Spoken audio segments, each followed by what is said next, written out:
Some of the theories on Mara Murray are absolutely wild. So let's jump in. This is part two. I told the whole Mara Murray story in part one. If you don't know anything about Mara Murray or you just want to recap, go over there and listen to that and then come on back for this one. You're going to want to stay, trust me. So let's look at some possibilities here. And the first is that she ran away. Now look, we all want to believe that Elvis and Tupac are somehow on a desert island somewhere together. Together? Why not? Anyway, we all want to believe that she lived happily ever after. But is that realistic in this case? The first sign that everyone always points to is that she was definitely acting out. She'd gotten in trouble numerous times, and people are like, maybe she just wanted to get away, which definitely I could see happening. I also think it could be plausible that she wrecked her own car to stage her disappearance or make it look something different and then just have an out. I mean, she was a smart girl. Maybe she put those two things together. I don't know. But the fact that her just up and leaving doesn't fully make sense either. Her dad had said, we're gonna fix my car, don't worry. And I know if she got in another wreck, maybe she thought, man, my dad is going to absolutely be outraged, and that is why she left. I know in one documentary they thought she could have even been in Canada, which I would love to believe that she is still out there. So, I mean, it is a possibility. If she disappeared, she did a darn good job of it because internet sleuths are everywhere now, and I don't know how she's hiding. Now, I know y'all are screaming it. Let's talk about the tandem driver theory, or the fact that she was not alone that night. Now, just because she wasn't seen on camera with anybody doesn't mean there wasn't someone following her or she was following someone and maybe she got in a car with someone else. People really overanalyze that whole rag in the tailpipe thing as maybe someone sabotaged her car and that is why it wrecked. There is theories out there for everyone, literally. There is a theory that she was having an affair with one of her professors and got pregnant, ran away with him, and he did something to her. I mean, you could literally think of anything at this point. But the whole two people at the scene thing does kind of make sense because a witness had said that they had saw a man standing outside of the car. Now, this later was taken back. The witness said, no, I didn't see anybody. I saw a light on in the car and that could have been a cell phone flash. Eyewitness testimonies are like the most unreliable thing in a case because you never know what someone sees or thinks they see or wants to be involved in the case or whatever. Now, the biggest theory that I have seen and the most talked about online is that someone did her harm. Either they picked her up while she was walking or they saw her at the wreck and picked her up that 100 yards away or near the crash site and maybe she was trying to just get away. She was walking and someone picked her up or she got willingly in the car. Who knows?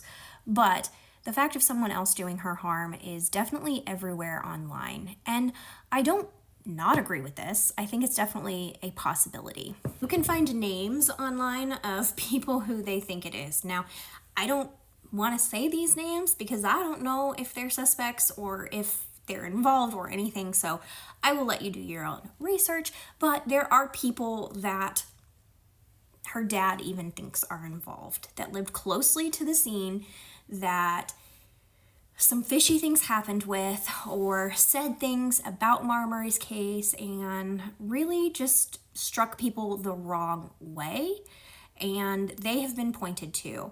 And it is weird.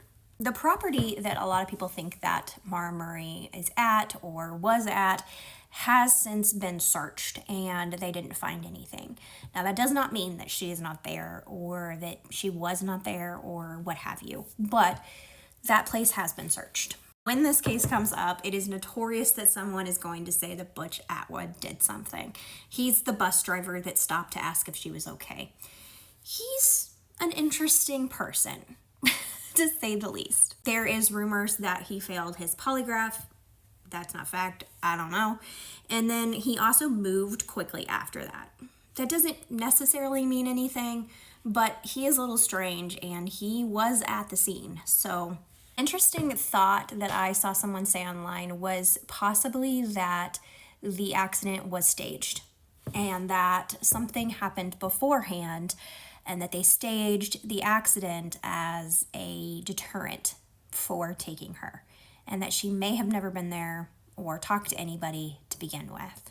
Maybe that wasn't Maura Murray that Butch Atwood talked to, or I don't know, maybe he never talked to anybody at all.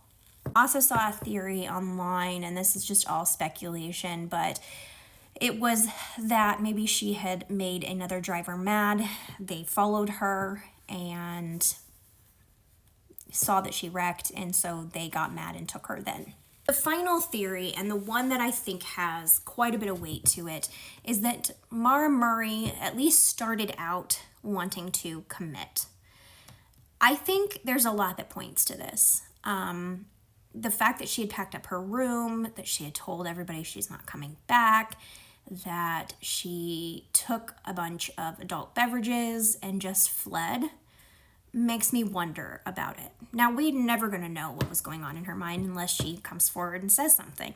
But all the signs do point that maybe she was having just a hard time mental health-wise.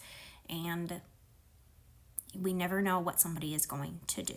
This is just one giant hole for me that I'm never going to get over, is where is she then? Because if you commit, you can't conceal your own body. So that makes me think someone else was at least involved or helped her or something, unless she really put herself somewhere where people can't find her. I mean, she did a dang good job. But it's a possibility, but I just don't get it. The other theory that I have seen is that her and the disappearance of Brianna Matlin go together. That either the same person did it, something happened with them together. They were in the same proximity, around the same ages, kind of, 17 and like 20 something. They looked a little bit alike. They both had car accidents and disappeared. So I get it. And we're going to explore that in my video about Brianna coming up. But for now, what are your theories on Maura Murray? I want to know all of your opinions, all of your theories, the one you stick to or the ones you've just heard. Please tell me below so that we can sort all this out in our brains and maybe come to a conclusion. You think? Please follow, like, share for more, because I am doing this series on people that have disappeared and it seems to be going well. You guys seem to be taking to it. So tell me who else you would like to see or another series you would like to see me cover, and I will be seeing you guys next time, unless I disappear.